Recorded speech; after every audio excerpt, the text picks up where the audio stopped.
অগ্রগতি ওভারডোজ বাঁচতে চাইলে শেকড় খোঁজ। গ্রিগরি রাসপুটিন গৌরব উন্মোচন আড্ডায় আপনাদের স্বাগত জানাই। বহু দূর থেকে এখানে আমার পাঠক, সহযোদ্ধা, শুভাকাঙ্ক্ষী তারা এসেছেন। যারা আমার হিন্দু এবং বন্ধু সবাইকে স্বাগত জানিয়েছি।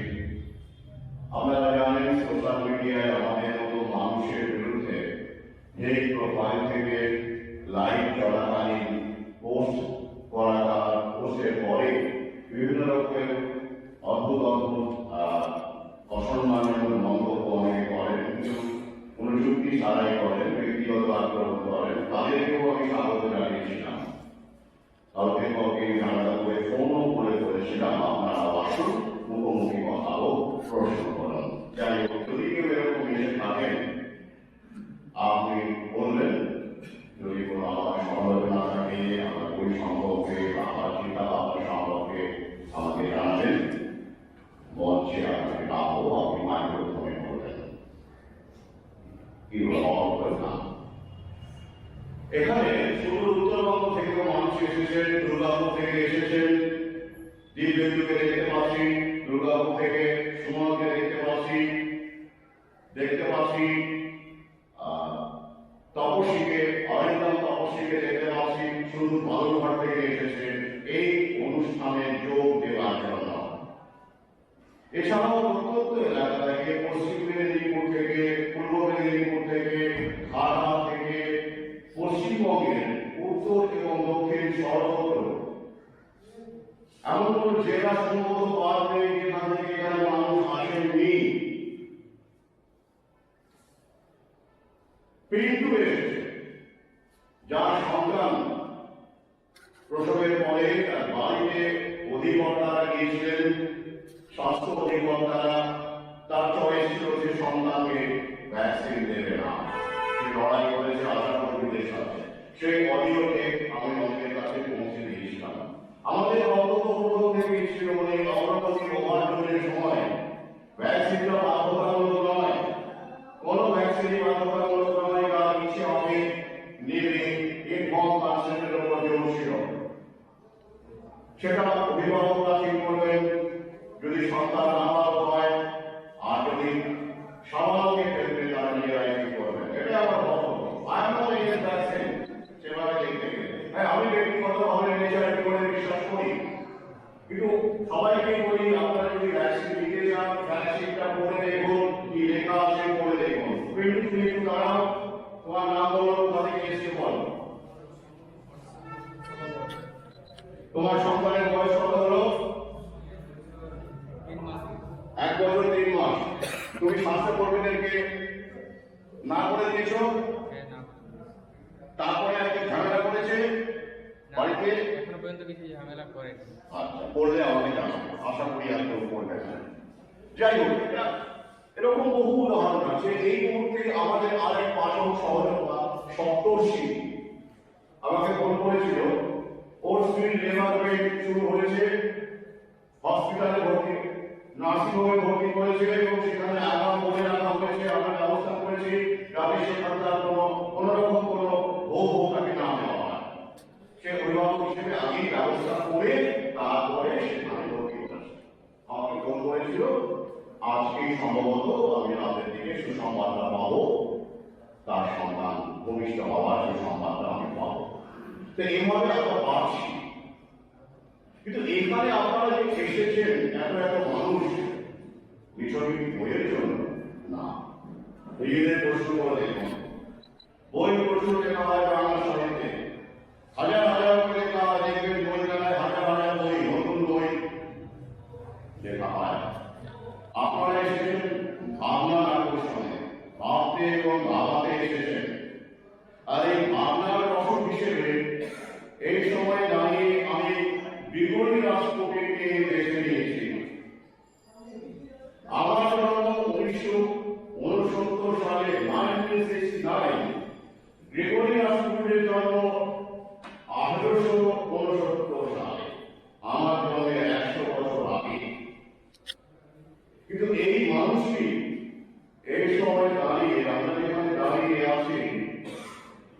প্যান্ডেমিক আবহ, আমরা বলি প্যান্ডেমিক, এবং এরপরে আরো অনেক ভ্যাকসিন, অনেক রকম অসুখ বিসুখের গল্প আমরা শুনতে পাচ্ছি মিডিয়াতে। নিত্য নতুন ভাইরাসের গল্প আমরা জানি, বার্ড ফ্লু নিয়ে কি হবে, কি হতে চলেছে আমি আপনাদের জানিয়েছি, ভিডিও শুনেছেন। এখানে ওইসব আলোচনা এখানে করছি না, আপনারা জানেন। তো এইখানে এই পটভূমিকায় আমরা বারবার এখন প্রকৃতির কাছে ফিরতে চাইছি, আমাদের শেকড় বুঝতে চাইছি। We are just out to score hour roots, আমাদের শেকড়। আর এই শেকড় বুঝতে গেলে, বুঝতে চাইলে যে মানুষগুলোকে আমাদের বারবার করে মনে পড়ে, সেই মানুষগুলোর মধ্যে আমরা বিবেকানন্দকে পাই। আমাদের দেশের কথা বলছি, শেকড় বুঝতে গেলে আমরা বিবেকানন্দের কথা বলতেই পারি আমাদের। আর যদি আমরা ইউরোপের কথা বলি, বর্তমান ইউরোপের কথা বলি, তাহলে আমাদের শেকড় বুঝতে গেলে আরো একজন মানুষের কথা বলতে হয়, যিনি ইউরোপ থেকে উঠে এসেছিলেন, বর্তমান ইউরোপ থেকে, গ্রিস থেকে, সক্রেটিস। এরকম বহু মানুষ আছেন যারা শেকড়ের গান গেয়েছেন, প্রজ্ঞার কথা বলেছেন, প্রকৃতির কথা বলেছেন, প্রকৃতি থেকে মানুষের বিচ্ছিন্নতাকে আশঙ্কা চোখে রেখেছেন এবং সাবধান করেছেন। কিন্তু এদেরকে আমরা ভুলে গেছি। ভুলে গিয়ে একটা অদ্ভুত ধক্কা মেলা, তারা কোনো মেলা খেলার মধ্যে আমরা হারিয়ে গিয়ে নিজেদেরকে খুঁজে পাওয়ার চেষ্টাটাই বন্ধ করেছে। তবে হ্যাঁ, মনে রাখতে হবে, ফেসবুককে নিয়ে আমরা নিজেরাই কিন্তু সমালোচনা করি। সেদিনই আমার এক সহযোগিতা বলছিল, ফেসবুক, সোশ্যাল মিডিয়া পরবর্তী জেনারেশনকে, ইয়ং জেনারেশনকে শেষ করে দিয়েছে। গ্রামের মধ্যে ফেসবুকও তো পড়ে, আমরা জানি। কিন্তু ওই যে মহাকালী অদ্ভুত লীলা, অদ্ভুত লীলা, আগুন যেমন জ্বালানো সৃষ্টি করে, আবার আগুন দিয়ে আপনি রান্না করে উঠতে পারেন। এই যে ফেসবুক, আপনারা এই যে এত মানুষ এখানে এসেছেন, বলুন তো, কোন খবরের কাগজে বা কোন পত্র পত্রিকায়, বহু লিখেছি আমি, সেসব পত্র পত্রিকা পড়ে আমার সঙ্গে আপনাদের যোগাযোগ হয়েছে? না, সোশ্যাল মিডিয়াতে যোগাযোগ হয়েছে। আর এই সোশ্যাল মিডিয়া অনেক দুর্নাম আমরা শুনতে পাই, অবশ্যই রয়েছে, কিন্তু সেই সোশ্যাল মিডিয়াকেও কাজে লাগিয়ে যে আমরা সমগ্র বিশ্ব জুড়ে যে এই প্যান্ডেমিক আবহে, লকডাউন আবহে যেসব মানুষ আমরা সোচ্চার হয়েছে, মানুষের অধিকারের দাবিতে সোচ্চার হয়েছে, তা কিন্তু সোশ্যাল মিডিয়ার মাধ্যমে সম্ভব হয়েছে। এ কথা অবশ্যই না। কিন্তু ওরা কি এই উদ্দেশ্যে সোশ্যাল মিডিয়াকে বাজারে এনেছিল? একদমই নয়। ওদের উদ্দেশ্য ছিল অবশ্যই ব্রেন ওয়াশ থেকে শুরু করে টোটাল কন্ট্রোল, এবং মানুষের মধ্যে বিভেদ তৈরি করা, এবং মানুষকে একটা ঘটালি প্রবাহের মধ্যে থিঙ্কিং প্যাটার্ন থেকে বের করে নিয়ে গিয়ে একটা আর্টিফিশিয়াল থিঙ্কিং প্যাটার্নের মধ্যে খুঁজে দেওয়ার চেষ্টা। এই হিসেবে এই উদ্দেশ্যে ওরা এই সোশ্যাল মিডিয়াতে এনেছে, এবং ব্যবসা কোনো সন্দেহ নেই, মুনাফা। কিন্তু সেই সোশ্যাল মিডিয়া যে উদ্দেশ্যে ওরা এনেছিল, সেটাকে আমরা ভুলি, বুমেরাং বানিয়ে দিয়েছি ওদের জন্য। এটাই আমার লক্ষ্য। নইলে আমি যখন লেখালেখি শুরু করি, আমি ফেসবুকে ছিলাম, অ্যাক্টিভ আদৌ ছিলাম। আমি লাইভ করা শুরু করেছি ফেসবুকে এবং ইউটিউবে সক্রিয় হয়েছি এই প্যান্ডেমিক আবহে। তার আগে আমি এই কর্মকাণ্ডে যোগ দিই, কারণ আমার মনে হয়েছে লেখক হিসেবে শুধুমাত্র গজতন্ত্র মিলানে বসে লেখালেখি করলে মানুষের কথা বলা যায় না। মাটিতে নেমে আসতে হয়, মঞ্চ থেকে মাটিতে নেমে আসতে হয়, মানুষের সমস্যাটা বুঝতে হয়, মানুষের পাশে থাকতে হয়। যে কাজটা আমি করার চেষ্টা করেছি, পুরোটা সফল হয়েছে বলবো না, এখন অনেক কাজ বাকি।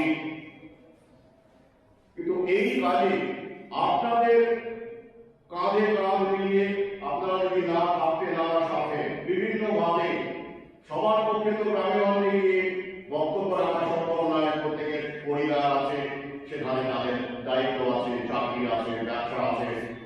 এছাড়াও বিভিন্নভাবে অনলাইন অফলাইনে সহযোগিতা করে সবার উদ্যোগ নিয়ে আপনারা যেভাবে আমার পাশে থেকেছেন অভূতপূর্ব। আমি জানি না, আমি বলতে পারবো না যে বাংলা সাহিত্যে এর আগে কোন লেখক এইভাবে তার অ্যাক্টিভিটির কারণে এবং তার লেখালেখির কারণে বা যে কোনো ভাবে এত মানুষের আমার এখন ফোন আসবে, করার নেই, আমাকে সেভাবেই অনেকেই রাস্তায় আছেন, তো আমি সেভাবেই ব্যাপারটা করে নিচ্ছি। তো সেই জায়গা থেকে আপনাদের সাধুবাদ জানানোর ভাষা আমার নেই। তবে আমার এই ক্ষুদ্র বক্তব্য শেষ করার আগে বলি, এখনো বহু লড়াই আমাদের লড়তে হবে। যারা আমার নিয়মিত ভিডিওগুলো দেখেন বা পোস্টগুলো করেন তারা জানেন এখন কি কি লড়াই সামনে আসে। তাই বারবার বলি, ধীরে কি নয়, এখন ঢিল দেওয়ার কোনো সুযোগ নেই। কারণ 2025 থেকে ওরা একদিকে বিদ্যুৎ, যেটা আমাদের জরুরি পরিষেবার মধ্যে পড়ে, সেটা এখন পূর্ণ হয়ে গেছে আপনারা জানেন, নতুন বিদ্যুৎ বিলে। পাশাপাশি পানীয় জল থেকে শুরু করে অত্যন্ত জরুরি পরিষেবাগুলোকে ওরা লাভজনক পণ্যের মধ্যে ঢুকিয়ে দিয়েছে এবং বেসরকারি কর্মের সব পরিপূর্ণ হয়ে গেছে। তাই আমাদের গ্রামে গঞ্জে বহু কাজ আছে। আমি পরিবার করে আমার গ্রামে গঞ্জে বেরিয়ে যাব, আপনাদের সাথেও আবার পথে ঘাটে কবে অবশ্যই দেখা হবে। শেষ অংশে বলি, গ্রিগরি রাসপুটিন এই সময় কেন? গ্রিগরি রাসপুটিন সম্পর্কে যদি আপনারা মেইন স্ট্রিম মিডিয়ায় পুস্তক করেন বা পোর্টালগুলোতে দেখবেন, তার সম্পর্কে একটি বাক্যই বা বিশেষভাবে পুনরুচ্চারিত হয়েছে কি, ম্যাড মঙ্ক অফ রাশিয়া, রাশিয়ার এক মাতাল সন্ন্যাসী। কোথাও তাকে বলা হয়েছে লম্পট, চরিত্রহীন, কামুক, ষড়যন্ত্রকারী। কোনো ভালো কিছু তার সম্পর্কে পাবেন না, খুব একটা বিচ্ছিন্ন ভাবে না করে পেতে পারেন, কিন্তু ওভারঅল পাবেন না। কিন্তু গ্রিগরি রাসপুটিন কি তেমনই কেউ ছিলেন যাকে এক লাইনে বলে দেওয়া যায় যে পাগল সন্ন্যাসী, ম্যাড মঙ্ক বা কামুক বা দিবস বা লম্পট, লাইসেন্সিয়াস? না, বলা যায় না। কারণ গ্রিগরি রাসপুটিনের যে পরিচয়, তার এন্টিটি আমাদের কাছ থেকে লুকিয়ে রাখা হয়েছে। সাম্প্রতিক অনেক গবেষণায় সেই সব তথ্য প্রকাশ পাচ্ছে। তথ্যগুলো বইপত্রের আকারে উল্লেখ করে বইয়ের সমস্ত কিছু তার বিরল ছবি সহ আমি রেখেছি। সাইবেরিয়ার একজন সাধারণ কৃষক, অশিক্ষিত কৃষক হয়ে পরবর্তীকালে তিনি অবশ্যই শিখেছিলেন, সেলফ টট ম্যান হয়েছিলেন। কিন্তু যখন তিনি সেন্ট পিটার্সবার্গে আসেন, তিনি সাইবেরিয়ার এক অশিক্ষিত কৃষক, গরিব দরিদ্র কৃষক। তার মধ্যে যদি কোনো প্রতিভা না থাকতো, গুণাবলী না থাকতো, তবে কি সম্ভব হতো যারে সেই সময়কার যার সমসাময়িক যার দ্বিতীয় নিকোলাসের প্রাসাদে তার আমার যাতায়াত শুরু হলো? কেন? যার দ্বিতীয় নিকোলাসের একমাত্র সন্তান আলেক্সি জারেভিচ, আলেক্সি, তিনি প্রাণঘাতী হেমোফিলিয়ার শিকার হয়েছিলেন। জন্মের পর থেকে বারবার মরতে বসার পরিস্থিতি হয়েছিল, বাঁচতেনি না। গ্রিগরি রাসপুটিন তাকে সারিয়ে তুলেছিলেন, সুস্থ করেছিলেন, স্বাভাবিক জীবন ফিরিয়ে দিয়েছিলেন। হাঁটাচলা করতো, সে খেলতো। কিভাবে সম্ভব হলো? অথচ জারের আরো তাবর ফার্মা কোম্পানির চিকিৎসক, মডার্ন মেডিসিনের চিকিৎসক সেই সময় ছিলেন সের্গেই ফিডোরভ, ইউজিন বটকিন। তারা বারবার করে হাল ছেড়ে দিয়েছেন আর প্রতি ক্ষেত্রে রানী দ্বিতীয় নিকোলাসের স্ত্রী সহধর্মিণী রাজরানী, তিনি রাসপুটিনকে ডেকে পাঠিয়েছেন। তার বান্ধবী আনা বেলগোভাকে বলেছেন, রাসপুটিনকে ডেকে আনো, খোঁজ করো উনি এখন কোথায় আছেন, উনি ছাড়া আমার সন্তানকে কেউ বাঁচাতে পারবে না। জুব্বা পরে রাসপুটিন এসেছেন, অবিন্যস্ত গাড়ি, শোনা যায় তিনি স্নানও করতেন না ঠিকঠাক। সেই রাসপুটিন এসেছেন, পাশে বসেছেন, মাথায় হাত বুলিয়ে দিয়েছেন, প্রার্থনা করেছেন, আলেক্সি সুস্থ হয়েছে। তার একটাই কথা ছিল, যেটা আমি এখানে তথ্য সহ তুলে ধরেছি। তিনি যখন দূরে থাকতেন, সবসময় প্রাসাদে থাকা সম্ভব ছিল না। তিনি রানীকে টেলিগ্রাফ করে বলতেন, যখনই রানী তাকে টেলিগ্রাফ করতেন বা ফোন করতেন, সাইবেরিয়ায় তো টেলিগ্রাফি করতে হতো, তখন ফোন লাইন ছিল না। রাসপুটিন পরবর্তীকালে যখন সেন্ট পিটার্সবার্গে তাকে স্থায়ী একটা আস্থান দেওয়া হয়, রানী ব্যবস্থা করেন গোরখভয়া স্ট্রিটে, সেখানে টেলিফোন নাম্বার ছিল। তখন রাসপুটিন কি বলতেন,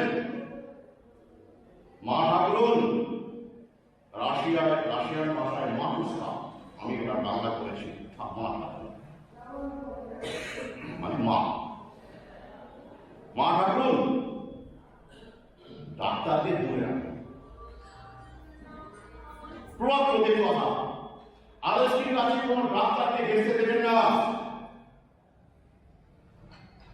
আলেকজান্ডার কথা শুনলেন, অগাধ বিশ্বাস ছিল তার রাসপুটিনের উপরে। ডাক্তারকে সরিয়ে নেওয়া হতো, বিনোদন সরে যেতেন, সুস্থ হয়ে যেতেন। তখন তাকে কি ওষুধ দেওয়া হতো, যেটা গ্রেগরি আগে থেকে বুঝতে পেরেছিলেন যে ওই ওষুধের কোনো একটা মারাত্মক পার্শ্ব প্রতিক্রিয়া আছে, যার জন্য আলেক্সি সুস্থ তো হয় না, বলতে অসুস্থ হয়ে পড়ে। অথচ সেই ওষুধের ওইরকম একটা প্রতিক্রিয়া হতে পারে সেই সময় লোকে জানতোই না, ডাক্তাররাও জানতো না। ওই যে আমাদের গিনিপিগের উপর যেমন এখনো দেখবেন এক্সপেরিমেন্টাল ড্রাগ প্রয়োগ করে, আর আমাদের দেশ তো গিনিপিগ, লাখ লাখ ট্রায়াল হয় আমাদের দেশে, ফার্মা কোম্পানি ট্রায়াল হয়। সেই ওষুধের নাম আমি এখানে বলছি না, আপনারা তো উল্লেখ করছিলেন। সেই ওষুধ প্রয়োগ তখনই বন্ধ করা হয়েছে আলেক্সির উপরে। তারপরে একেবারেই বন্ধ করে দেওয়া হয় যখন গ্রেগরি আস্থা অর্জন করেন রাজাগারে, তারপরে সেই ওষুধ একেবারে বন্ধ করে দেওয়া হয় শেষের দিকে। তো গ্রেগরি সবসময় তার সঙ্গে থাকেন এবং চিকিৎসা করেন। তো এই যে গ্রেগরি, একদিকে তিনি সন্ন্যাসী, তিনি অর্থোডক্স চার্চের সঙ্গে যুক্ত ছিলেন, কিন্তু কোনো মেম্বারশিপ পাচ্ছিল না। তিনি চার্চে যেতেন, এই কিন্তু চার্চের সবচেয়ে বড় সমালোচক ছিলেন গ্রেগরি রাসপুটিন। তিনি স্বয়ং বলেছেন, চার্চের ফাদার পাদ্রীরা সেই সময় ভোগ বিলাসে মত্ত, মানুষের আস্থা হারাচ্ছেন। গ্রেগরি তার সমালোচনা করেছেন। পাশাপাশি একই সময় আমরা দেখতে পাচ্ছি বলশেভিক পার্টির উত্থান হচ্ছে, লেনিনের উত্থান হচ্ছে, সবাই সেই প্রসঙ্গ এনেছি তথ্য সহকারে। গ্রেগরির বিরুদ্ধে কিভাবে কারা কেন ষড়যন্ত্র করলো, যে মানুষরা তারা সামান্য সাইবেরিয়ার কৃষক থেকে কৃষক হয়ে অত উচ্চতায় উঠলেন, রাজারানীর বিশ্বাস অর্জন করলেন, সেই মানুষটা ঈশ্বর আরম্ভ হবেই না।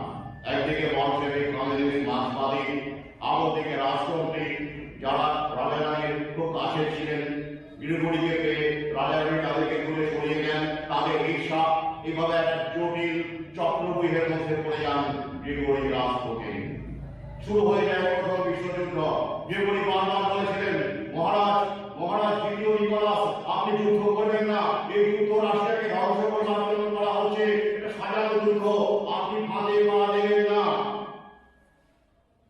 আশ্চর্যটাই ছিল সেই সময় রানী আলেকজান্ডার গ্রেগরি তখন সেন্ট পিটার্সবার্গে ছিলেন না, তিনি তখন তাকে হত্যার চেষ্টা হয়েছিল, তিনি বেঁচে যান, তখন তিনি চিকিৎসাধীন ছিলেন বলে তিনি দূরে ছিলেন। তিনি বিরোধ করে আসতে পারেননি, তাই যুদ্ধ থামানো যায়নি। বিশেষজ্ঞরা মনে করেন, এখনো মনে করেন, যদি সেই সময় দ্বিতীয় নিকোলাসের সঙ্গে বেগরের সাক্ষাৎ হতো, তাহলে প্রথম বিশ্বযুদ্ধে রাশিয়া অংশগ্রহণ হতো না, এবং রাশিয়ার অংশগ্রহণের পরে যে মারাত্মক পরিস্থিতি তৈরি হয়, যার সুযোগ বলশেভিকরা নিয়েছিল।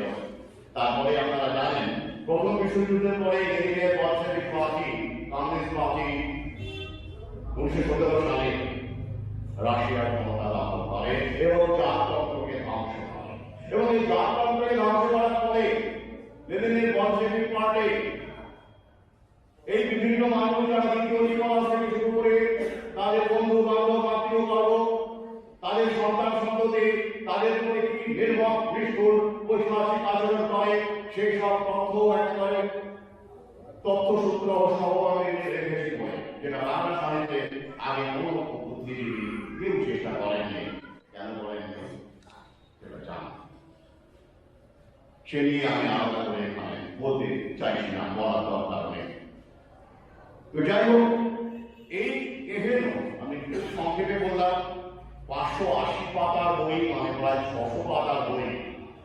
তো সেখানে তো আলোচনা করার এখানে সেই সুযোগ নেই, প্রশ্নই আসে না। আমি এবার এই বইটিকে আগে বড় উন্মোচন করতে চাইছি, কারণ অনেকে দূর থেকে এসেছেন, 6টা পর্যন্ত তারা থাকতেও পারবেন না, এবং অনেকে বইটির কথা অনেক আগে থেকে শুনেছেন, তারা বইটি সংগ্রহ করতে চান। এই কারণে তারা যাতে বইটি সংগ্রহ করে বাড়ি ফিরে যেতে পারেন, এই কারণে প্রথমে আমি বড় উন্মোচনের ব্যাপারটা সেরে নিতে চাইছি, তারপরে অন্যান্য অনুষ্ঠানের ব্যাপারে আমি যাব।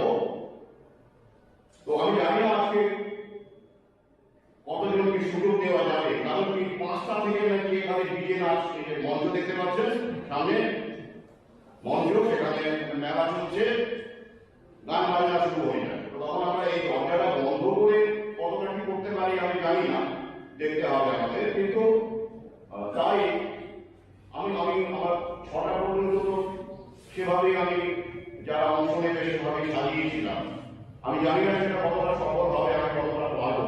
যদি না পারি আপনারা প্রার্থনা করে দেবেন, আমাকে ক্ষমা করবেন, কারণ এটা আমি জানতাম না এই পরিস্থিতিটা, এখানে এসে জানতে পেরেছি। তো আশা করি আমার সহযোগিতা পাঠক আমার সঙ্গে সহযোগিতা করবেন। তো প্রথমেই আমি দেখে নিয়েছি, এবার যারা গ্রন্থ উন্মোচনের জন্য আমি রেখেছি, যাচ্ছি, ঠিক করে রেখেছি কয়েকজনকে। সৌমিন মিস্ত্রি, তুমি মঞ্চে চলে এসো।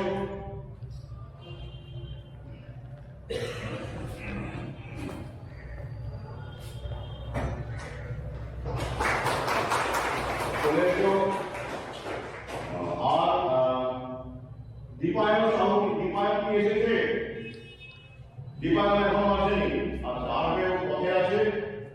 ঠিক আছে, আমি দেখে নিচ্ছি বিষ্ণুকে।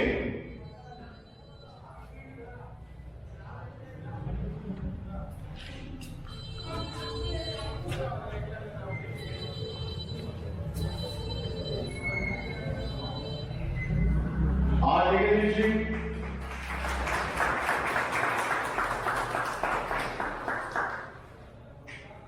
দিব্যেন্দু, সুমন চক্রবর্তী দুর্গাপুর থেকে এসেছেন, মহরপুর থেকে, আর অরিন্দম তাপসী বালুঘাট থেকে এসেছেন।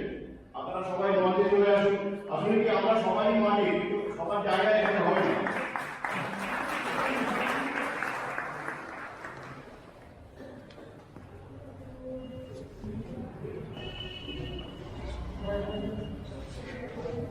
সমীর প্রথমে আলাপ করি, এই সমীর মিস্ত্রি।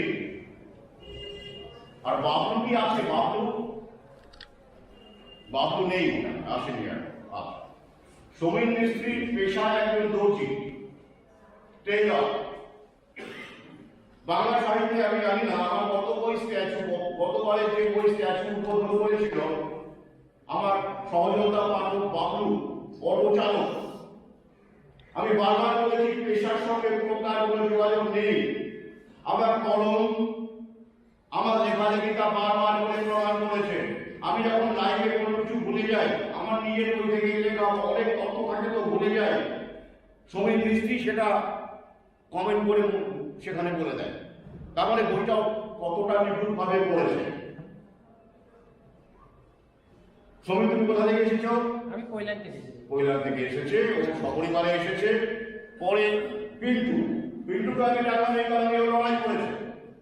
পিন্টু যে আমার বইপত্র খুব পড়েছে ব্যাপারটা এরকম না। পিন্টুর পড়াশোনা কিন্তু অতটা পিন্টু পড়েছে ও নিয়ে দাঁড় গেল মাধ্যমিক অবধি পড়াশোনা করেছে, কিন্তু ও যে চেতনা প্রকাশ দেখিয়েছে, যেভাবে ও স্বাস্থ্যকর্মীদের সঙ্গে কথা বলেছে এবং আমাদের যে অধিকার ভ্যাকসিনেশন কম্পালসারি নয়, ম্যান্ডেটরি নয়, আমাদের স্বাধীনতা আছে জয়মানা করা, সেই জায়গাটাও বলেছে এবং আমার বিভিন্ন লাইভ শুনতো।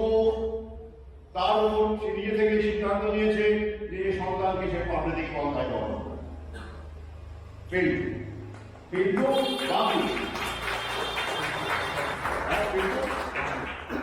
পিন্টু কালী পরবর্তী সুমন দিব্যেন্দু দুর্গাপুর থেকে এসেছে, এমএ সঙ্গে যুক্ত, তাই তো?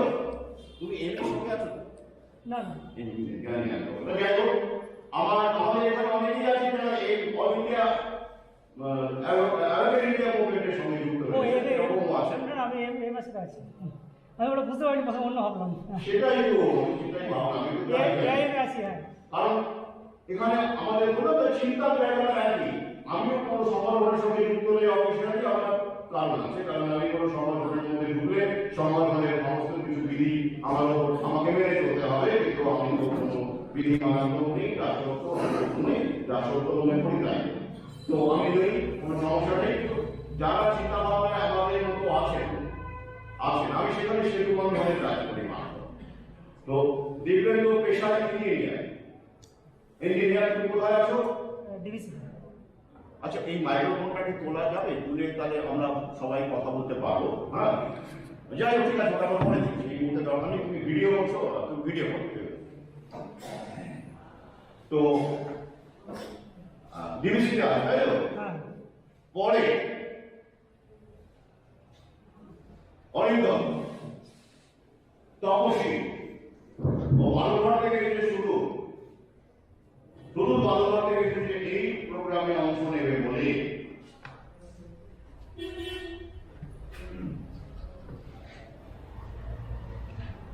আর সুমন চক্রবর্তী ও দিব্যেন্দুর সঙ্গে এসেছে দুর্গাপুর থেকে। সুমন পেশায় ট্রাক চালক, তাই তো? সুমন, ঠিক বলেছি? ছোট হাতি, ছোট পিকআপ বড় চালক, তাই তো? অটোমোবাইল চালক। আমার বইয়ের পাঠক, প্রথম থেকে আমার সঙ্গে আছে, ভিডিও থেকে শুরু করে সর্বত্র আছে, ও খুব সক্রিয়। ও গাড়ি নিয়ে যেখানে যায়, হিন্দু মুসলিম মহল্লা নির্বিশেষে ও কিন্তু এই বার্তাটা নিয়ে যায়। আমাকে লিখেছিল একবার, কিন্তু তখন মঙ্গলগ্রামে আমার তো একটাই শরীর, আমি বজায় রাখি আমার বলুন একসাথে যাওয়া হয়নি। তবে আমার ইচ্ছে আছে এই বইমেলা মিলে গেলে আবার যখন গ্রামে মন্দিরে যাওয়া শুরু করবো, তখন সেই তালিকাতে কিন্তু থাকবে এবং সুমন অবশ্যই থাকবে। যাও, দুর্গাপুরে যাবো, আমি আগে থেকেই বলে রেখেছি। তাহলে আমরা এবার বড় পূর্বশরীরের কাজটা শুরু করে দিই। আর তো দীপায়নি এসে গেছে, আসেন। আচ্ছা, ঠিক আছে, আমরা শুরু করে দিই।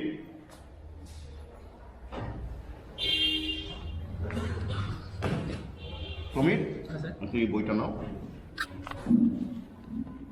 একা তো ছেড়া যাবে না, একা খোলা যাবে না, তোমরা হেল্প করো, সবাই মিলে, দুজন মিলে হেল্প করো। তারপরে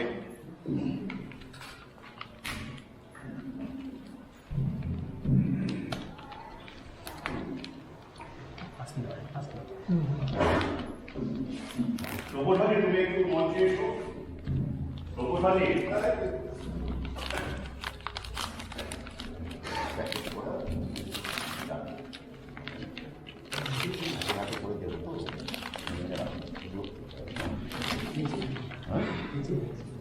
হ্যাঁ, নিচে কেন থাকবে?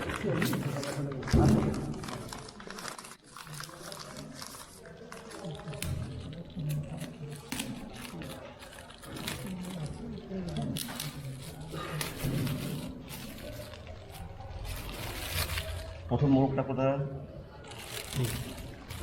না না না, যেটা ছেঁড়া হলো করেছিল। এখানে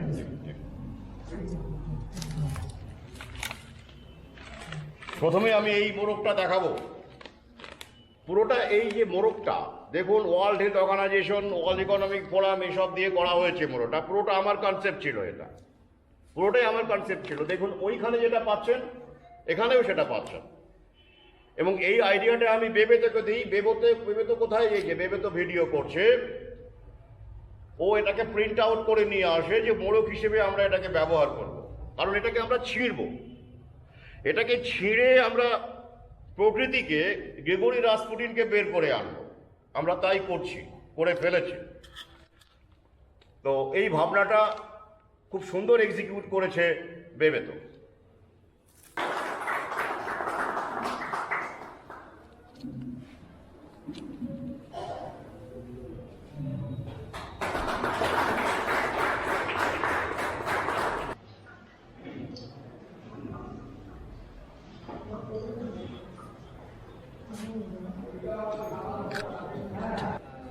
আমি স্যারেরই একটা কবিতা আজকে পাঠ করছি, সেটার নাম হচ্ছে সন্দেশখালী সন্দেশখালী সন্দেশখালী।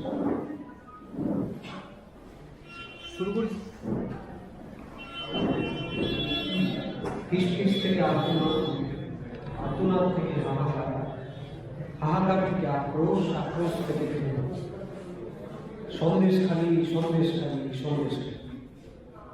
সবুজের বিরুদ্ধে গেরুয়া, গেরুয়ার বিরুদ্ধে সবুজ, দলের বিরুদ্ধে দল, রাজনীতির বিরুদ্ধে রাজনীতি, হিন্দুর বিরুদ্ধে মুসলমান, মুসলমানের বিরুদ্ধে হিন্দু, ধর্মের বিরুদ্ধে ধর্ম। সন্দেশখালী সন্দেশখালী সন্দেশখালী। খবরের বিরুদ্ধে খবর, মিডিয়ার বিরুদ্ধে মিডিয়া, পোর্টালের বিরুদ্ধে পোর্টাল। তারই মাঝে ভাইরাল হওয়া খবরের তলায় একটা হার্ট অ্যাটাক চাপা পড়ে যেতেই পরবর্তী ব্রেন স্ট্রোক ঘুরি মেরে গেছে। 12 বছরের ছেলেটা বুক চেপে শুয়ে পড়ার পর অসহায় মায়ের আর্তনাদ ঢোকারটা। সন্দেশখালী সন্দেশখালী সন্দেশখালী। লক্ষ কোটি অকাল মৃত্যু চাপা দেওয়ার পর ওরা পরবর্তী মহামারীর ছক্কা। Dengue, bird flu, Ebola, Marburg. পরবর্তী লকডাউনের সঙ্গে রেডি হয় পরবর্তী ভ্যাকসিন। হিন্দুর জন্য, মুসলমানের জন্য, গেরুয়ার জন্য, সবুজের জন্য, শাহজাহানের জন্য, শিবুর জন্য, উত্তমের জন্য, পূর্ণিমার জন্য আর মালতীর জন্য। কিন্তু ওই যে সন্দেশখালী সন্দেশখালী সন্দেশখালী। সবুজের বিরুদ্ধে গেরুয়া, হিন্দুর বিরুদ্ধে মুসলমান, না মানুষের বিরুদ্ধে মানুষ। উচ্ছেদ হওয়া রেল হকারটির আর্তনাদও যখন আকাশ ছুঁয়ে ফেলে, তখন ওই আরো একবার সন্দেশখালী সন্দেশখালী সন্দেশখালী। ভাইরাল হওয়া খবরের ওপাশে যে লাশ শুয়ে থাকে, সেও কি একদিন তুমুল হিন্দু অথবা মুসলমান হতে চেয়েছে? ভাইরাসের চেয়েও ভাইরাল হওয়া খবরে বুক উড়ে আসে। ইসলামিক আগ্রাসনের বিরুদ্ধে সরব হওয়া পরীক্ষিতের আঙুলগুলো যখন চিরকালের জন্য থেমে গেল, তখন ওর একমাত্র মেয়েটি ওই হার্ট ট্রান্সপ্লান্টের টার্গেটে চোখ রেখে বারবার হোঁচট খাচ্ছে। 10 থেকে 20, 20 থেকে 40, 40 থেকে 80 লক্ষ ছাপিয়ে যাওয়া নার্সিং হোমের বিলে কিন্তু কোথাও ওই করোনা ভ্যাকসিনের নাম লেখা ছিল না। হিন্দুত্ববাদী অরুণদার তরতাজা ছেলেটির মৃত্যু সংবাদেও করোনা ভ্যাকসিনের নাম ছিল না। ম্যাসিভ হার্ট অ্যাটাকে ছুটে আসা 3-3টে শব্দ যখন পিতা পুত্রের মাঝখানে অনন্ত লিখে ফেলল, পরবর্তী কবিতা লেখার জন্য অরুণদা আবার এভাবেই সুদীপ, হারান, আফজাল, মদনরাও একে একে শুয়ে পড়ল।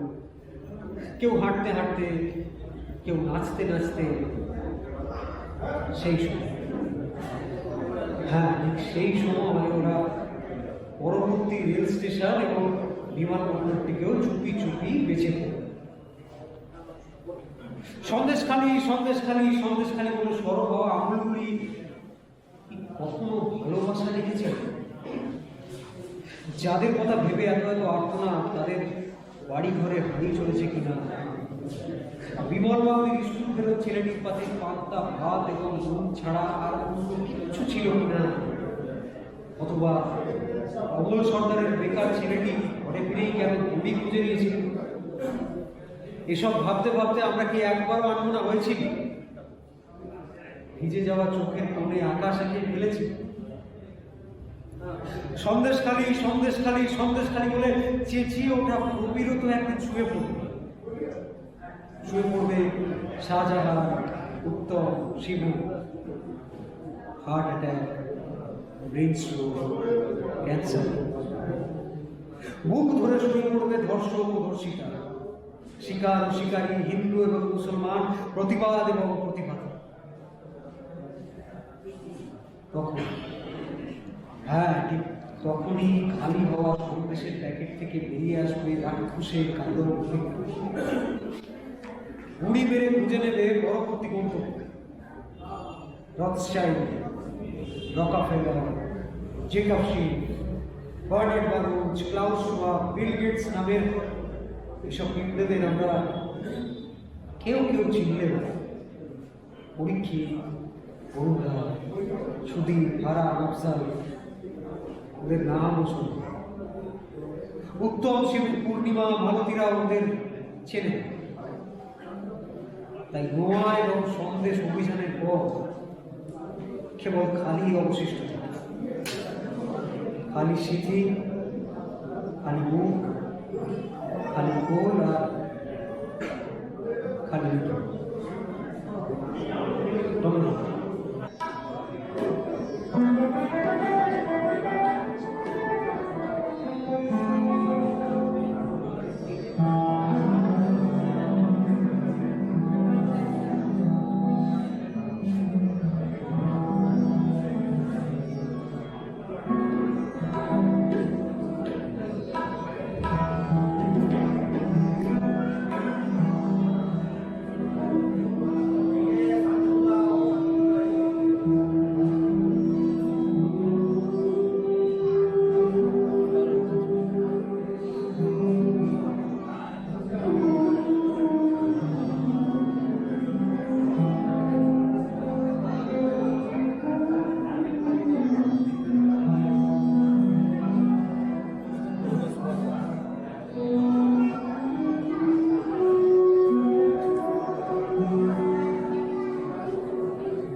নামটা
তার আমি ভীষণ ভোকাল,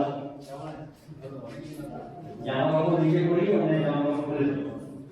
বিশেষ করে যারা বেশি পোশাক হিসাবে মানে তাদের সঙ্গে চলতে পারি না। Anyway, আজকে একটা ভালো দিন, আপনাদের সকলকে আমার তরফ থেকে আন্তরিক শুভেচ্ছা ও অভিনন্দন ভালোবাসা জানাই। দেবাশিস স্যারকে ধন্যবাদ জানাই এই মঞ্চে আমাকে একটুখানি বলতে শুরু করে দেওয়ার জন্য। আর দেখি যে প্রোগ্রামের হোস্ট আমার প্রিয় ভাই, আমার ধন্যবাদ। তিনি এই প্রোগ্রামটাকে সেরে ওঠার যে কথাই বলতে জানি না। আজকে দিল্লিতে আপনারা যে বইটি আপনাদের কাছে যাচ্ছে, এরা সম্বন্ধে আমি ছোট ছোট কয়েকটা জিনিস জানি, কিন্তু বইটাতে পড়বেন সেখান থেকেই বোঝাই পাবেন। কারণ আমরা তো ঝেড়ে খাওয়া ছাড়া না, আসল তথ্যগুলো বোঝাই বই দিয়ে দিতে পেরেছেন।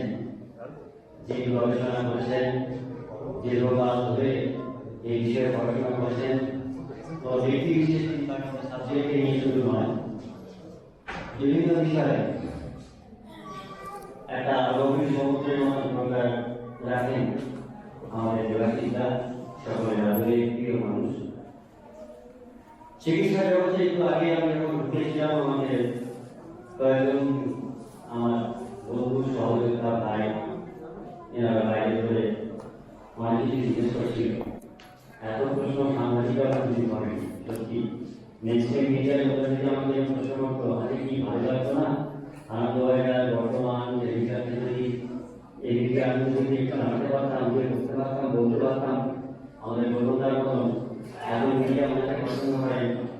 থ্যাংকস লর্ড যে উনি মডার্ন মেডিসিনে রয়েছেন। আমাদের রবিবাদী ডাক্তারদেরও তুচ্ছতা ছিল করাটাই আমাদের সমাজের প্রথম এবং প্রাথমিক ধর্ম, এবং সেটাই স্বাভাবিক।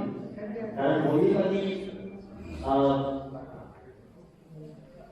শুধুমাত্র যে একটা ফেল সাবজেক্ট তাই নয়, আপনাদের নজরে, আপনাদের দৃষ্টিভঙ্গিতে হোমিওপ্যাথির জন্য আমাদের তথাকথিত সমাজের উচ্চশিক্ষিত মানুষদের গুচ্ছ ধরে হঠাৎ করে হরিদ্বারের বদলে অন্য কোনো ধারা খুলে গেছে। তাদের যে এত জ্বালা হোমিওপ্যাথি ডাক্তারদের দেখলে, এটা আমি বুঝতে পারি প্রতি মুহূর্তে। এইরকমই কোনো বিষয় নিয়ে বলবার মতো সময় তো এখন সেভাবে নয়, তাই ক্যামেরা নিয়ে কেন আমাদের সামনে আমাকে প্রচার চাই। মূল কথাটা হচ্ছে 2024-এ এসেছি, আপনাদের আশেপাশে যারা অসুস্থ হচ্ছেন, চুপচাপ করে আলোচনা থেকে পড়ে যাচ্ছেন, ঠাকুর ঘরে পুজো করতে করতে পড়ে যাচ্ছেন, বিয়ের শাড়িতে গিয়ে নাচতে নাচতে মরছেন, ক্রিকেটের মাঠে গিয়ে খেলতে খেলতে মরছেন। কেন মরছেন? সোশ্যাল মিডিয়ার অ্যাডিক্টেড হয়ে গিয়ে আমরা সবাই অনেকেই কম বেশি অনেকে জানি। অনেক ডাক্তারবাবুরা নানা রকমের নুস্খা বলছেন, নানান পদ্ধতি বলছেন কিভাবে বাঁচতে হবে। আর শুধুমাত্র গালাগালি দেওয়ার সময় বেশি বেশি কয়েকজন ডাক্তারকে গালাগালি দেয়, তার মধ্যে একজন ভীষণভাবে গালাগালি দেয়। খুবই বাপরে বাপ, ফেসবুক শুনে দেখুন আমাকে গালাগালিতে পড়িয়ে রেখে দিচ্ছে, ননসেন্স ইডিয়েট কাজু কাজু কি বলেন। আমি আবার জিজ্ঞেস করি, ও ভাই বেঁচে আছো? 2 মাস পরে মতো উত্তর না দিয়ে কি সর্বসুখ পেয়ে গেছো নাকি? কটা নিয়েছো তোমার? তুমি আবার জাদু জাদু বলে ডাক্তার তোমাকে দেখতে পাচ্ছি না ভাই, তুমি এসব আমার সাথে কথা আছে মেসেঞ্জারে কি করলাম, তাদের কোনো উত্তর নেই। তার মানে নেই বাড়িতে কর্মী, তারা সে সঙ্গে তো আমাদের আপনাদের আশেপাশে যারা স্বাস্থ্য সচেতন হয়ে, আমি স্বাস্থ্যের জন্য এই কথাই বলবো, যারা স্বাস্থ্যের ব্যাপারে বিভিন্ন উপায় মানুষের কাছে পৌঁছে দিচ্ছেন, তাদের কাছে আমার একটা অনুরোধ, দয়া করে সেলফ মেডিকেশন যেরকম করবেন না, ঠিক সেরকম হোমিওপ্যাথিকে একেবারে সহজলভ্য, অত্যন্ত সহজ কিছু হিসেবে যখন তখন মুড়িমুড়ির মতন ব্যায়ামিয়া রাস্তার আর্মিকা খেয়ে নেবেন না। এটা কিন্তু বিশাল ভুল হয়ে যাবে। বিকজ যাকে নিয়ে আজকে এই অনুষ্ঠান রাষ্ট্রপতি তিনি হাস্তিক অ্যাপ্রোচ অফ মেডিসিনে বিশ্বাস করতেন, নিশ্চয়ই জানেন, বলবেন আপনারা। হ্যানিংয়ের মৃত্যুর অনেক বছর পর তার জন্ম হয়েছিল, কিন্তু আমার মনে হলো কোথায় যেন সেই সিভিলিয়াস থাকে। অর্থাৎ লাইফ কিওর লাইফ, এই কথাটাকে এই প্রিন্সিপাল অফ বেসিক মেডিসিনে রাষ্ট্রপতিও বিশ্বাস করতেন। কারণ মেডিসিনের প্রাইমারি কথা হলো কোনো সাবস্টেন্স যখন শরীরের ভেতরে ঢোকার পর কোনো বিশেষ ধরনের characteristic symptoms and sign create করতে পারে বা ম্যানিফেস্ট করাতে পারে, তখন সেই সাবস্টেন্সটিকে বিশেষভাবে ডায়নামিক পদ্ধতিতে ওষুধ তৈরি করে মানুষের শরীরে অ্যাপ্লাই করলে সেই সিমটমস এবং সাইনগুলোকে এলিমিনেট করা যায়। দ্যাট মিনস সেই ইলনেসটাকে, সেই ডিজিজটাকে এলিমিনেট করা যায়। এই হোমিওপ্যাথি, দ্যাটস ওয়াই বলা হয় সিমবিলিয়া সিমবিলিয়াস কিউরেন্ট। আপনাদের জানাই স্বর্গীয় ডক্টর স্যামুয়েল হ্যানিম্যান তিনি কিন্তু মডার্ন মেডিসিন শব্দটি ব্যবহার করতেন না, তিনি অ্যালোপ্যাথি বলতেন। Allos means dissimilar, pathy means suffering, allopathy সেখান থেকে হোমিওপ্যাথি। হোমিওপ্যাথি এলো যে শরীরের ভেতরে যে কনস্টিটিউশনাল ডিফেক্ট হয় সেটা ওষুধের জন্য হতে পারে, এক্সেসিভ ইউজ অফ অ্যালকোহল অ্যাডিকশনের জন্য হতে পারে, লাইফস্টাইলের জন্য হতে পারে। হ্যান্ডিম্যানের সময় এত কিছু ছিল না, কিন্তু তবুও তার দূরদৃষ্টি এত স্ট্রং ছিল যে তিনি চিন্তা করছিলেন আগামী দিনে মানুষের জীবনে কি কি হতে যাচ্ছে। আজকে তিনি সেগুলো দিয়ে গেছেন। এক্স-রে 200 বলে আমাদের একটা ওষুধ আছে, এক্স-রে 200। আপনারা জানেন এক্স-রে দিয়ে, এক্স-রে আমরা কখন করি, চেস্ট এক্স-রে করি, বিভিন্ন রকম রেডিয়েশন দিই। এই এক্স-রে রেডিয়েশনের জন্য, রয়েন্টাল এক্স-রে জন্য শরীরে যে বিশেষ ধরনের অসুবিধাগুলো হয়, বিশেষ করে নিউমোনিয়া বা ওই ধরনের অসুখ, সেটি সারানোর জন্য এক্স-রে 200 ইউজ করা হয় হোমিওপ্যাথিতে, এবং আমি ভীষণভাবে সাকসেসফুল। আজকে যারা নিউমোনিয়া ভুগছে, অবশ্যই আমি আপনাদের নিতে বলবো না বা আপনাদেরকে সেটা অ্যাপ্লাই করতে বলবো না। এখানে আমার একজন সহযোগিতা করছে ঋদ্ধিমান। ঋদ্ধিমানের ভীষণ ইন্টারেস্ট, পড়াশোনার ভীষণ ভালো ছিলেন, স্কলার ছিলেন। ও হোমিওপ্যাথি বই বেশ কয়েকটা কিনেছে, যদিও আমি সৌভাগ্যপূর্ণ কমিউনিটি ডিভিশন হতে পেরেছি। Thank you Riddhiman for taking interest on me. তো ঋদ্ধিমান হোমিওপ্যাথি নিয়ে বসে পড়াশোনা করেছে, তা সেদিনের সাথে আমার কথা হচ্ছিল, কথা বলছিলাম যে যেভাবে হোমিওপ্যাথিকে বলা হয়েছে বা বলা হয়, হোমিওপ্যাথি ঠিক সেরকম নয়। এটা খুব দুঃখের বিষয়, সেই জন্যই আমরা এত বেশি বিশ্বাস করি। যাই হোক, কথা বলবো না।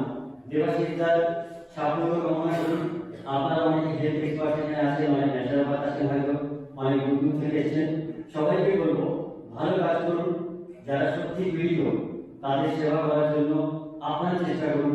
আর যে কোনোভাবে যদি কোথাও কখনো বিনা পয়সায়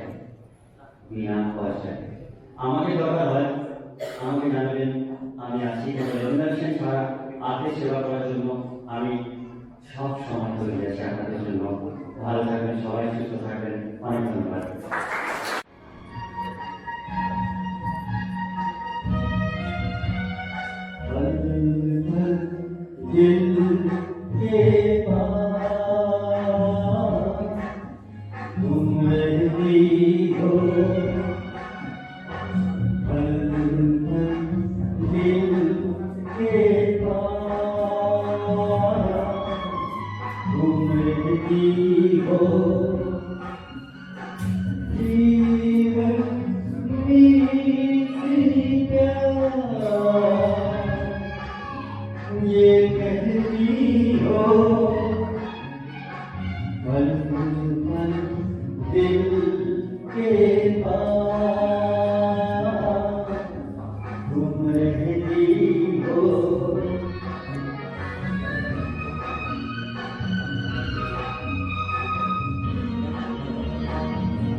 पैगाम लाती है, मेरे दिल की धड़कन भी तेरी गीत गाती है। दिल के पास तुम मेरी हो,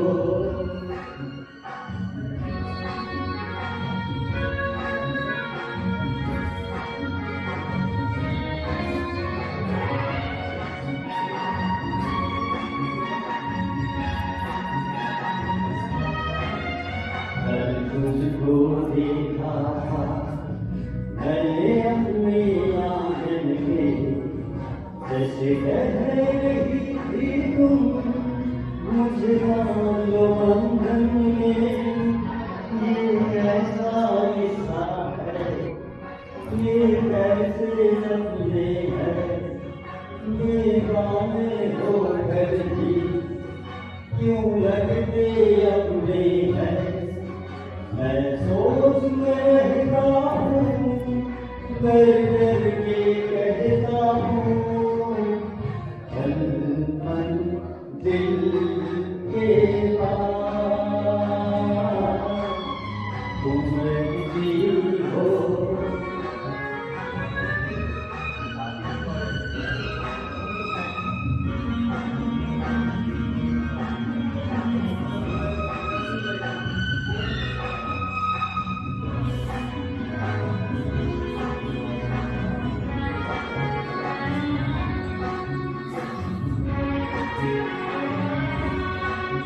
तुम सोचो कि क्यों इतना मैं तुमसे प्यार करूं, तुम समझोगी दीवाना मैं ये पूरा करूं। दीवानों की ये बातें दीवाने जानते हैं, जलने में क्या मजा है परवाने जानते हैं। तुम यूं ही जलाते रहना आकर बातों में, दिल के पास तुम रहती हो। जीवन क्या ये कहती हो, दिल के पास तुम रहती हो।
আমরা স্কুলে পড়ি তখন ভারতবর্ষে গ্যাস চুক্তি সাইন করেন 1990 সালে। তারপরে 19 সালে যে রাস্তা তৈরি করা হয় সেই প্রভাবে আমার বাবা মা মানে যেহেতু আমি পড়াশোনায় ভালো ছিলাম এবং স্বাভাবিকভাবে সেই সময় আমাদের মধ্যবিত্ত চাকরিজীবী পরিবারে সবাইকে ইঞ্জিনিয়ারিং পড়তে আত্মপ্রকাশ করতে বাবা মা এবং মনে করার মতো এটা একটা সুস্থ জীবনের লক্ষ্য হওয়া উচিত। এবং 22 বছর বয়স থেকেই মানে ইন্ডাস্ট্রিতে কাজ করি, টেলিকম ইন্ডাস্ট্রি, তারপরে ইলেকট্রিক্যাল, ওয়াটার, এই ধরনের যে ইন্ডাস্ট্রিগুলো রয়েছে, ইলেকট্রিসিটি, যে কারণ ইলেকট্রিক্যাল ইঞ্জিনিয়ার। তো এটা করতে করতে যেটা আমি বুঝতে পারি যে আমি আমার ক্রিয়েটিভিটি দেখুন সবাই, আমি হয়তো প্রথম থেকেই পড়াশোনার জন্য কাজ করতাম না, কিন্তু আমার মধ্যে একটা ক্রিয়েটিভ সত্তা ছিল যেটা আমাকে পথ দেখাতো বা যতবার আমি রাস্তা চেঞ্জ করেছি আমাকে সেই জিনিসটাই বারবার পরিবর্তনের দিকে নিয়ে গেছে। আমি যখন মোটামুটি 10 বছর ইন্ডাস্ট্রিতে কাজ করছি, আমার শরীরের মধ্যে একটি হরমোনাল প্রবলেম দেখা দেয় যেটা অত্যন্ত বেদনাদায়ক। তখন আমার বয়স 30-এর উপর হবে। তারপরে আমি এটার কারণে অন্তত 12 অপারেশন করিয়েছি। অপারেশনের ফলে যেটা কারণ সেটাই প্রকৃতিগত ব্যাপার ছিল যে হরমোন দিয়ে হরমোনের অসুখ সারানো হবে। এরপরে এরকম একটা ছোট্ট করেই বলছি ব্যাপারটা, এরকম একটা অপারেশন হয়েছে যেখানে আমার শরীরে একটি ছোট ডিভাইস বসানো হয়েছে। তো অপারেশন হওয়ার পরে যখন বেরিয়ে দিয়েছে আমি ডিভাইসের প্যাকেটটা খুলে দেখছি যে ডিভাইসটা বানানো হয়েছে বেয়ার কর্পোরেশন বলে একটি কোম্পানি। তো বেয়ার কর্পোরেশনের লোগোটা ছোটবেলায় যে আনসোলাকার ডেভেলপমেন্ট ছিল ওই একই লোগো। আমার মনে সন্দেহ হলো যে ব্যাপারটা কি, মানে ওষুধ আর ইন্ডাস্ট্রির যে বিরাট একটা যোগ, যে 6টা কেমিক্যাল জায়েন্ট যে ব্যবসাটা চালায়, পৃথিবীটা চালায়, চাষবাস এবং ফার্মাসিউটিক্যাল ইন্ডাস্ট্রির মধ্যে যারা যেভাবে ঢুকে আছে। আমি তখন চাকরি থেকে 1 বছর মানে বিরতি নিয়ে আমার বাচ্চাটা খুব ছোট, তো নিয়ে আমি পুরো জিনিসটা পড়াশোনা করে জানতে পারি যে আমরা যা খাচ্ছি এবং আমাদের যে ওষুধ দেওয়া হচ্ছে সবই একটা বিশাল বিশ্বচক্র। এই সময় বিভিন্ন অ্যাগ্রোইকোলজিস্ট বলুন বা যারা এই রিলেটেড অ্যাক্টিভিটিতে কাজ করছেন, ডক্টর বন্দনা শিবা বা ডক্টর দেবদেব, যার থেকে আমি ট্রেনিং প্রাপ্ত, তো ওনাদের সংস্পর্শে আসার পরে বুঝতে পারি যে ভুলটা কোথায় হচ্ছে, মানে খাওয়া দাওয়া এবং প্রকৃতির বিলুপ্তি এবং কিভাবে আমরা মানে আরো বেশি উন্নয়নের মাধ্যমে নিজেদেরকে শেষ করে ফেলছি। অনেককাল আগে মার্টিনা রেনল্ডসের একটা গান ছিল, little boxes on the inside, little boxes. ওখানে গানটার মধ্যে খুব সুন্দর করে বলা আছে যে they want lawyers, they want doctor and business executives. তো প্রত্যেকটা ফ্যামিলির মধ্যে থেকে এগুলো তৈরি করে ওরা ওদের ওই উন্নয়নের জয়যাত্রাটা নিয়ে যেতে চায় এবং আমাদেরকে ওরা প্যাকস অফ টিকিটাই মনে করে, মানে আমাদের ঘরগুলো ওদের জিনিসপত্রে ভরে যাবে। আমরা এই মানে ক্রয় বিক্রয়, কনজিউমারিজম, অতিরিক্ত ইন্ডিভিজুয়ালিজম, এগুলোর মধ্যে মুখ হয়ে থাকবো, আমাদের জীবনটা শেষ হয়ে যাবে। তারপরে একটা করে প্ল্যান্ডেমিক আসবে আর আমাদের জীবন, আমাদের শরীর সবকিছু হয়ে যাবে। এই যে চক্রটা, এটা সম্পর্কে আমি সম্পূর্ণ নিজের এক্সপিরিয়েন্সের মাধ্যমে বার করি এবং আমি অনেকদিন থেকে চেয়েছিলাম যে শহর থেকে গ্রামে গিয়ে আমি নিজের একটা প্রকৃতি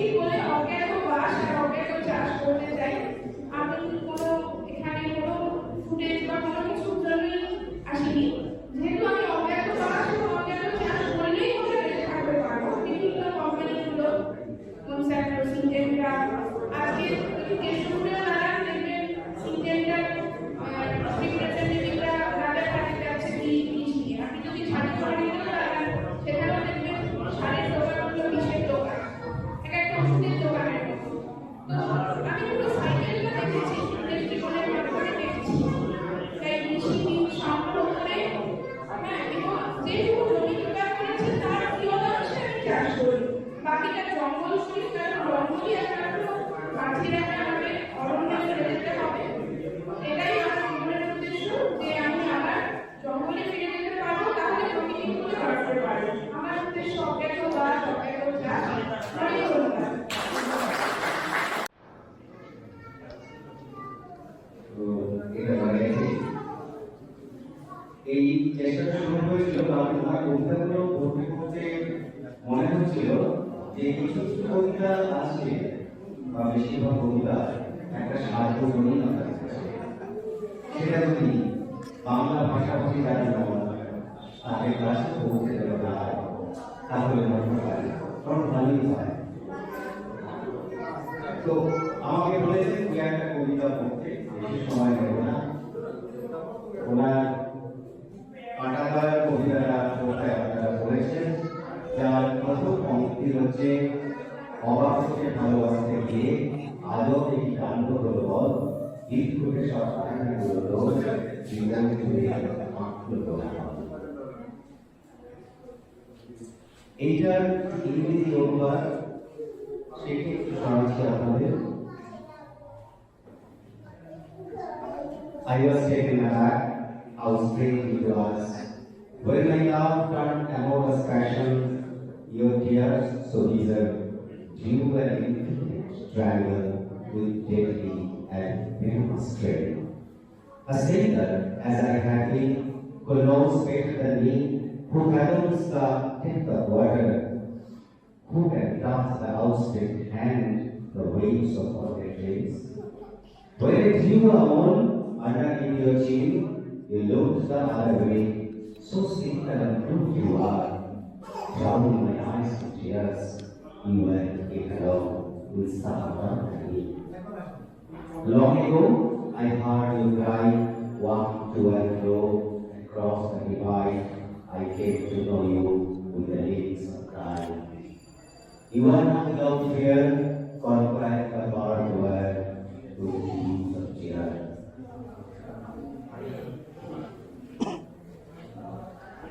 এবার হচ্ছে কি সব সময় সব কথাই অনুবাদ করা যায়, কারণ কবিতার তো একটা নিজস্ব শৈলী আছে, যেটাকে পোয়েটিক ক্রাফট বলা হয়। তার সিনট্যাক্স, তার ডিকশন, তার রাইমিং, সব একটা ভাষার নির্দিষ্ট ভাব থাকে। তো চেষ্টা করা হয়, কারণ কিছু বললাম যে একটা সেতু বন্ধন, অনুবাদক কি করতে পারে, অনুবাদক একটা সেতু বন্ধন করাতে পারে, এর বেশি কিছু না। একটা কবিতা আছে দেওয়াশিসদার, কবিতাটা একটু ছন্দে লেখা, সব কবিতা অল্প দিয়ে নেই, কিন্তু এই কবিতাটা একটু ছন্দে লেখা হয়েছে। যেমন সরল রেখায় চলে না মাতাল, তাই নারীরা দূরে দূরে সরে যায়, বড় বেশি কবিতাই মাতালের পা, তাই তাকে রবনিকা শিরোপা রাত করে থাকে। মাতালের মানকোষ কুশাকারে গায়, অনায়াসে পাখি করে নবদতে খায়, তাই অষ্টক স্বরে কিশোরীরা পরস্পর বক্র রেখায় চলেছে মাতাল, বাকি মানুষেরা যারা সরল রেখায় চলে নিরাপদ মুক্ত রেখে কবিতা পড়ে। সত্যি সরল রেখা মানুষই পায়, জন্ম থেকে মৃত্যু সেটা বিনম বক্র রেখা, উৎস হতে অনিবার্য ধীরে ধীরে যায়। বৃত্তাকার লিঙ্গকোষ বক্র শুক্রাণু প্রবাহিত বলি রেখা, প্রেম নত জানু এ শব্দ বক্র রেখা, তন্ময়ে থাকে বক্রে করা তল, বক্র পথে থাকে বক্রতে বস্ত্র রেখা, বক্র ব্যবস্থানী চলা প্রতিষ্ঠার পর আমরা জানি থাকি। বক্র অক্ষর মালা, বক্র তোমার গুরু, জড়াইতে বক্র গুরু জীবনের শুরু, সেই বক্র রেখা ধরেই মাতা ফিরে যায় জন্ম মৃত্যুর সীমানায়। A drunken man never walks along a straight way, he must laugh and sway, always off the mark, from far from the way. Women folk never come close by, keep him at bay. Drunken men sing the song of night saga at the dawn of the day, their fancy to fly away. Like a bird in the sky, dancers never come close by. The wishbone keep him at bay. The drunkard runs a waiting path, the other men who walks their way cross sea. Is it always a daylight that never ends, that trains the journey of common men from cradle to grave? Every path that men traverse falls in the wilderness, forever goes back to darkness. Circle around thoughts found, wrinkles on forehead, such are yet to love, down to his days, all the great that paths spread out all over the arm. Painted the lines, crisscrossing our palms, painted the roofs of thousand joes, getting far to glory, painted the ships of letters written in poetry. Painted the crescent of moon, you also painted the brow with brown. All the roads came from cradle to grave, everywhere near what line is.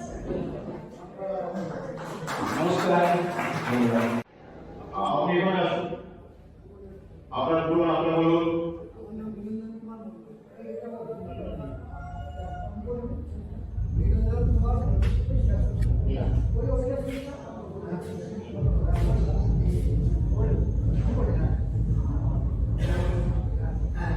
নিরঞ্জন কুমার মন্ডল। উনি পলাশপুর থেকে এসেছেন। মুখে মন্দির রাখা একটা বিশাল কারণ হলো শুনলে চমকে যাবেন।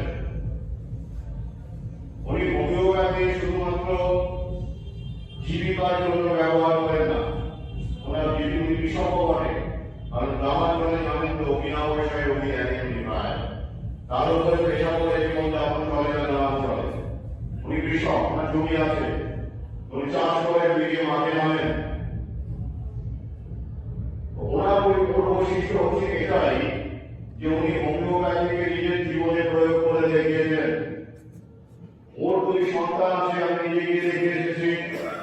মেয়েটি এখন গ্র্যাজুয়েশন ওই লেভেলে ডিগ্রি লেভেলে পড়াশোনা করছে, আর ছেলেটি এইচএস দেবে সামনের বছর।